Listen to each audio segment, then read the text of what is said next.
Good day everyone! Kamakailan nga ay nakipagpalit tayo ng ating mga manok sa isang Facebook page na kung saan maganda naman ang ating naging transaksyon.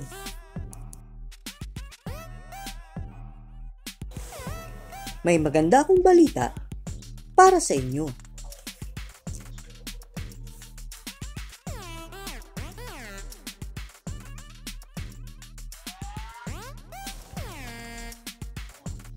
Makalipas nga ang 4 na araw mula nung nakipag-swap ako, ay nag-drop egg na sila. Tara, tingnan natin kung ilan ang itlog.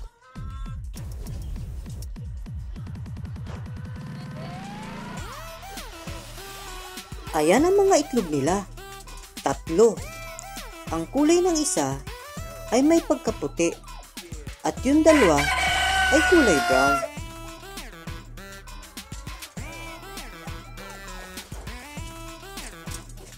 Sana ang similya ng mga ito ay galing sa ating naipagpalit na Black Astolot na rooster. Kasi ay naipartner ko rin sila sa ating rooster na Buff Orpington. Kaya may posibilidad na baka ang similya ng mga ito ay galing pa rin sa ating Buff Orpington na rooster. O baka naman, may posibilidad din na ang mga similya ng mga ito ay galing na sa ating rooster na Black Astolot. Mga ilang araw pa ay isasalang ko na rin sila sa ating ginawang DIY incubator. Sana lang talaga ay fertile ang mga ito.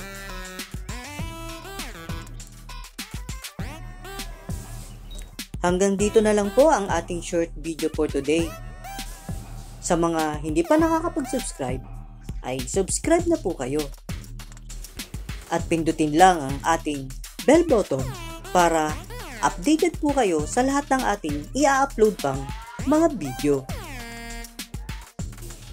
Maraming salamat po sa inyong patuloy na panonood. Hanggang sa muli, happy farming everyone!